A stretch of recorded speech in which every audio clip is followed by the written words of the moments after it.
Welcome to McDougall. On today's show, Robert Pritkin, director of the Pritkin Longevity Center, will propose that Americans are reacting with a vengeance against personal health. Hello, I'm Wayne Judd. And now, the man whose middle name is Second Opinion, Dr. John. Good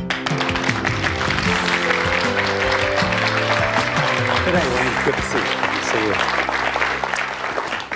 Have you ever noticed how the people in your life stay the same size? I mean, the ones that are fat, were fat 5 years ago, 10 years ago, are still fat today. Well, they stay the same size or they get bigger. Yeah, I suppose some of them do Something get like bigger that. as they Right. get older. Right. But, you know, generally they keep the same shape. And there was Right. an article in the newspaper which followed a scientific presentation in one of the medical journals that said there's a reason for that. Right. Now, they talked about a set point, how people have this set point that they always return to. And if they make an effort to lose weight, then a few months later, or a few weeks or days later, they return to that set point. Oh, yes. Or say they go on a cruise and they gain a lot of weight, you know, 10, 15 pounds. Pretty soon they return to that set point, so they're always the same. I know about that article. In fact, my wife has been mourning ever since she read it, and that's how I know about it. Well, I didn't read it. It does give a fatalistic outlook on things for dieters. Which is justified, I assume. It is to some extent, and also, you know, when people say that once you're fat, you're always fat, you know, it gives them ammunition for believing that. But that's if you continue to eat the rich American diet. You always return to that set point. There is a way to beat that. There is. In fact, there are two ways to beat it. One I like a lot because it's easy.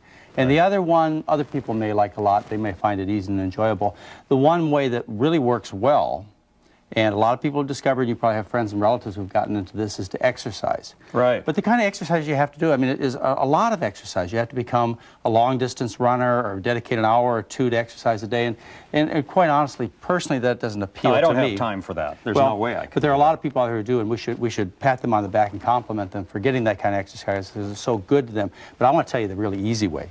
Okay. The easy way to change that set point so that you don't always look the same or, like you say, gain weight is to change the composition of your diet.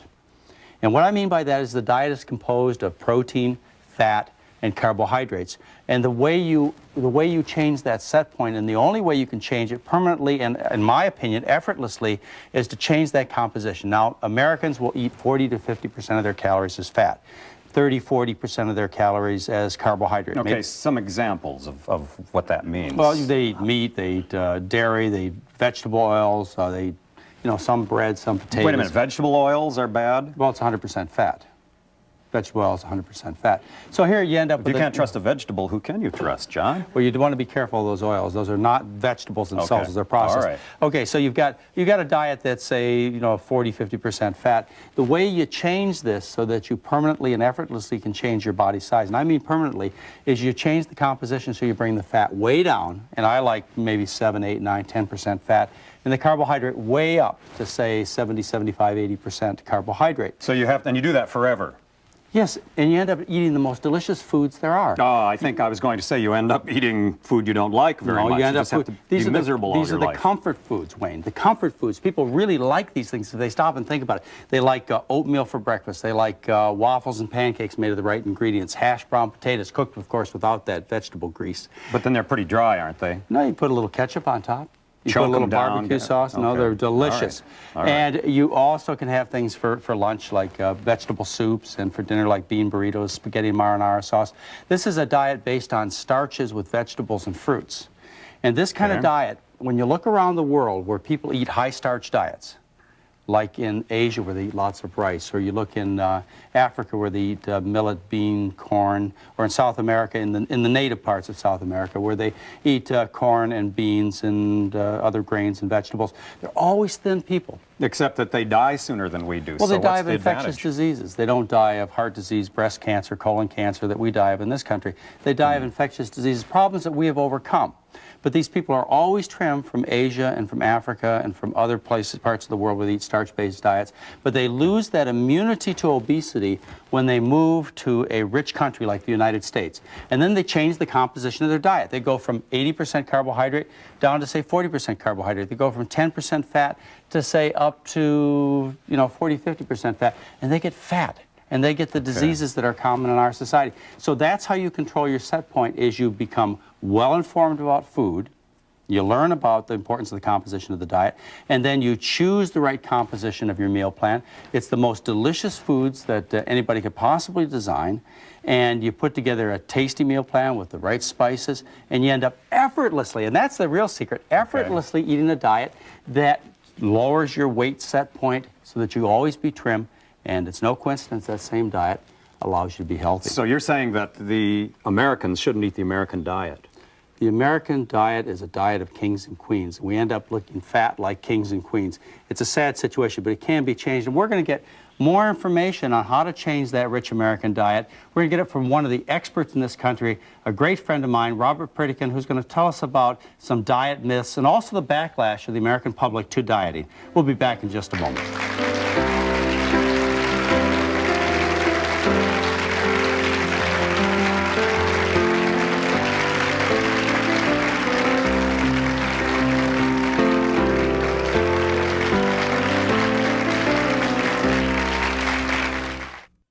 We learned English. Your kids can too. Just watch Hello Channel.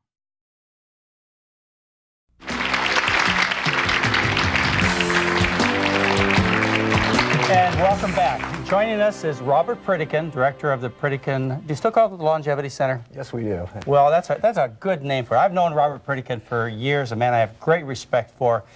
And we've been talking about, in fact, let me put it to you this way, Robert. I think that your family and other people who have worked with high carbohydrate diets have come up with the correct diet for the human being. And I thought that was all settled. You know, they just accept the fact that people are supposed to live on lots of starches and vegetables and fruits and cut down the meat and dairy products. But there's a backlash. There's a backlash in the scientific community. There's a backlash among the public at dieting. They're getting frustrated. And what do you see happening? You've been in this for so long.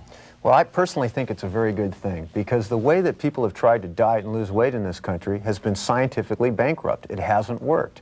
We've tried to diet by portion control, you know, the old French idea. Starve yourself. Yeah, you go to a restaurant in France, you get a steak, it's a 6-ounce steak. You come to America, you get an 18-ounce porterhouse. So the idea is portion control, just be a little bit more moderate. Well, no one ever tested whether portion control would work until Consumers Reports went in and investigated all of the portion control companies, and everybody regained all their weight in a year. And then International Journal of Obesity showed that the biggest predictor as to whether you're going to gain weight is whether currently you're trying to lose weight by portion control.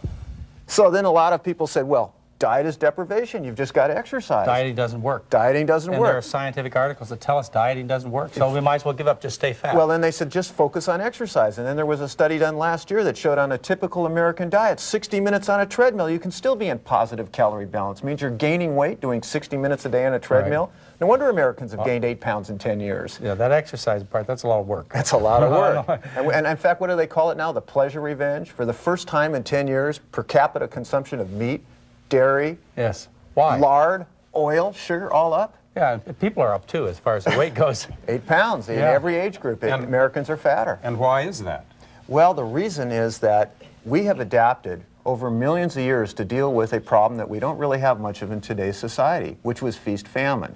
And the way that we have survived over years and years of inconsistent food supply is to seek out calorically dense foods, to gorge on them, and to have all kinds of mechanisms of dealing with famine, like slowing down your metabolic rate and things like that. And so what happens is that when you try to control weight by cutting back on calories or skipping meals, it feeds right into something our body knows how to handle real well. So give us some specific examples. What have we actually done? What kind of food do we pick up that we shouldn't pick up? Well, I'll give you an example of how things have worked. First of all, we figured, let's just eat less calories, and that's backfired. In fact, you were just talking about that New England Journal of Medicine study, which showed that as soon as people lose weight by portion control, their metabolic rate drops, and what is the symptom of that?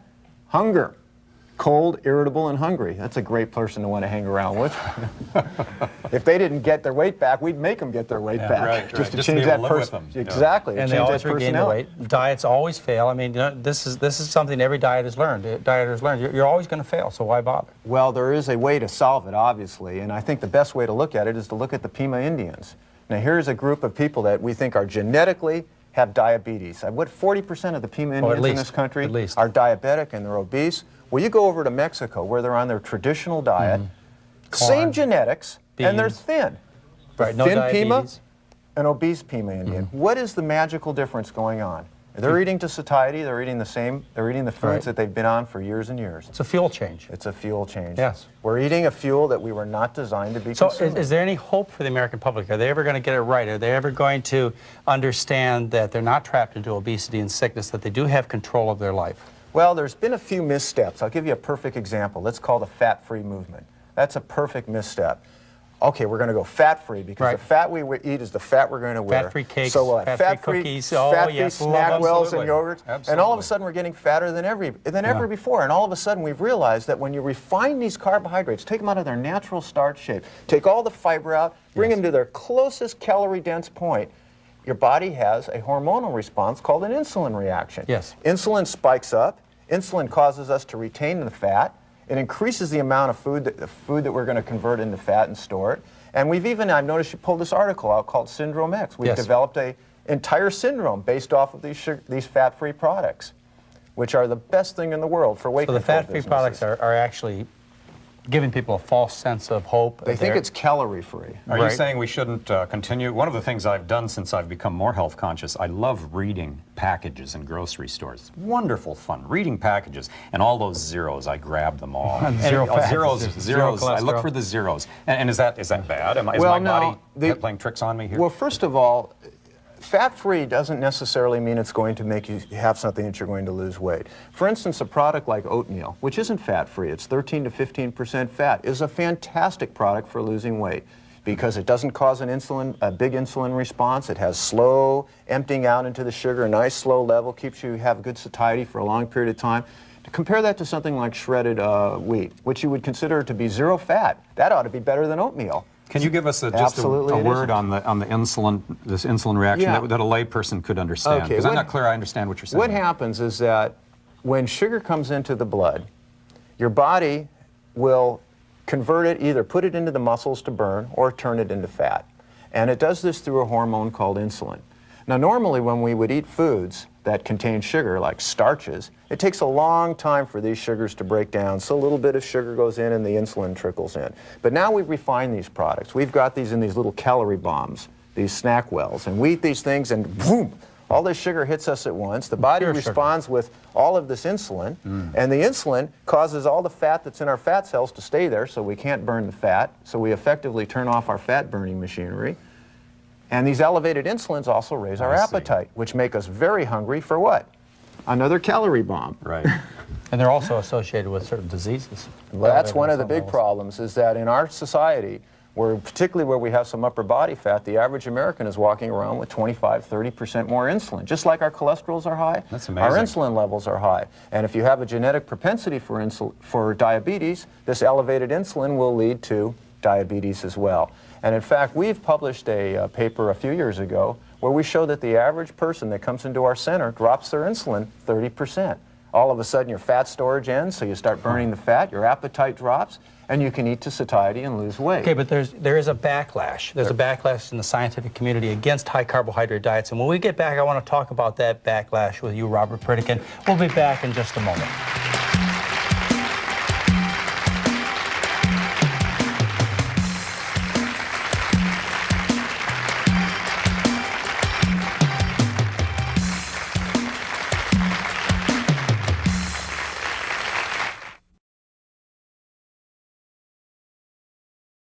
Hello.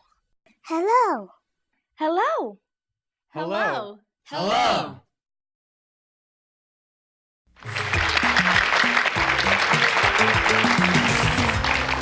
And welcome back. With me, the director of the Pritkin Longevity Center, Robert Pritkin, good friend, man filled with knowledge. I'm going to hit you with one. There's a backlash out there, Robert. You know, I believe that we've got the right diet figured out. It's the diet your family's been teaching for several decades, a diet I believe in.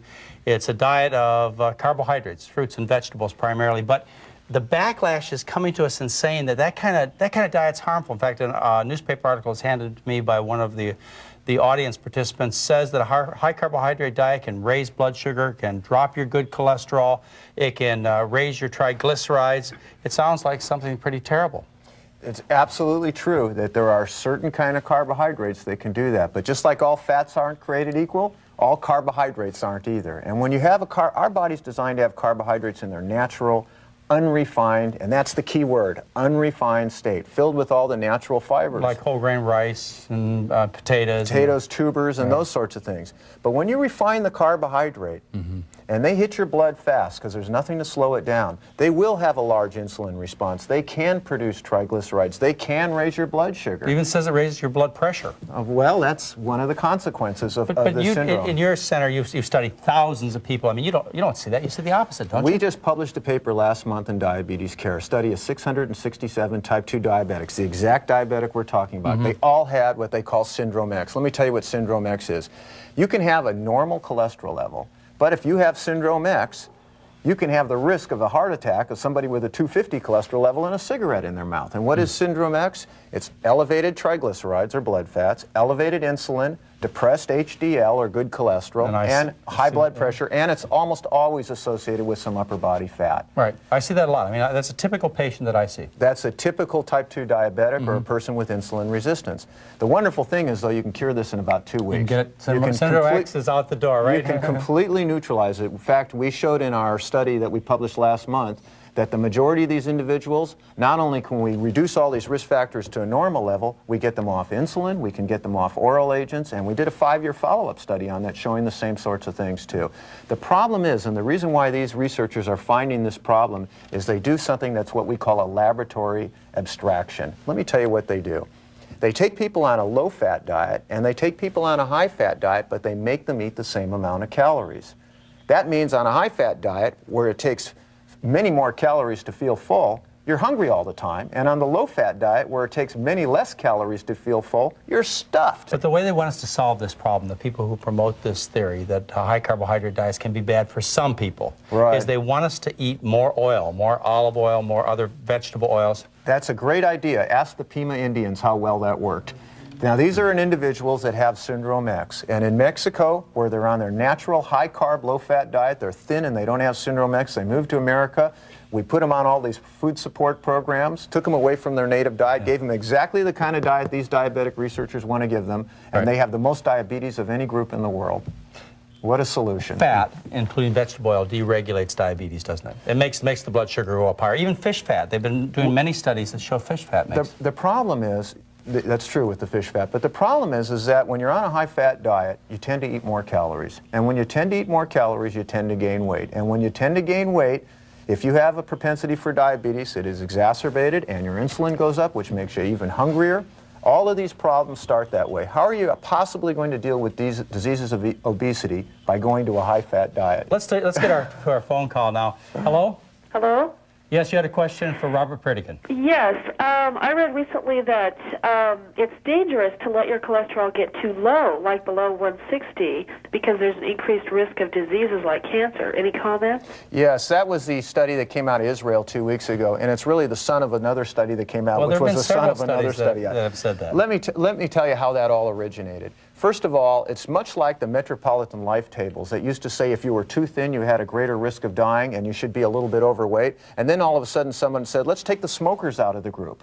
As soon as the smokers got out of the group, the thinner the better. Right. We have the same sort of problem with this cholesterol level and death rate.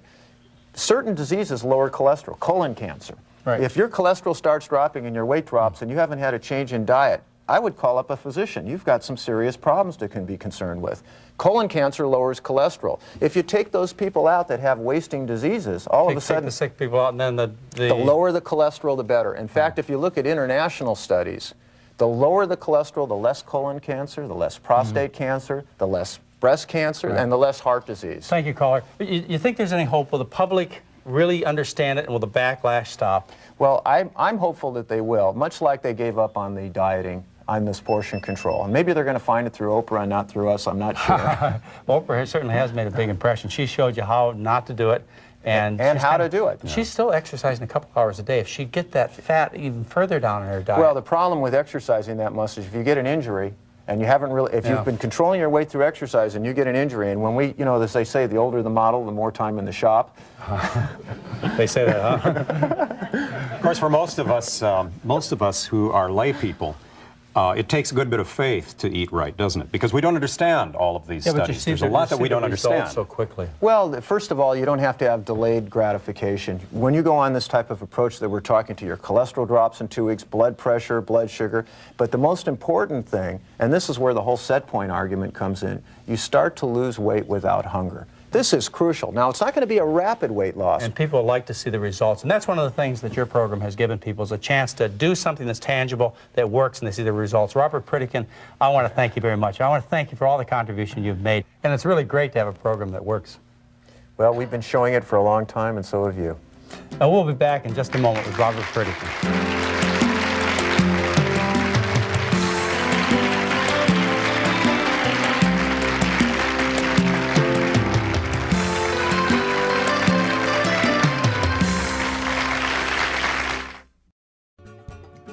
Thanks for watching Hello Channel. Learn the language of the internet, travel, commerce, and diplomacy. Watch Hello Channel and learn English. Do it for yourself.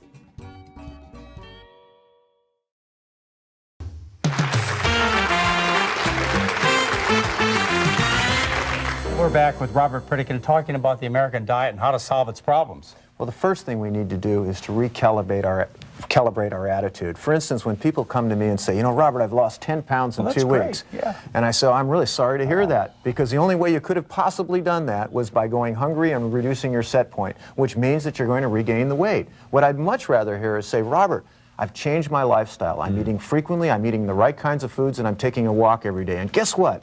I lost 1.5 pounds this week. And I say, you know what? Did you do it without hunger? Absolutely. You've readjusted your set point. Those are the ingredients to long-term success. great. Because hunger is unnatural. It's painful, isn't it? Well, who can stand it? I mean, you're going to try to put discipline against Mother Nature? The miserable American. I'll put my money on Mother Nature every time. So the message is the hunger drive is designed correctly, and we just have to figure out the right kind of foods to eat. You know, our ancestors have been doing it real well for quite a long time. Maybe we ought to go back and take a look at what they've been doing. Sounds like a good idea. Robert Pritkin, thank you very much. And we'll be back next time.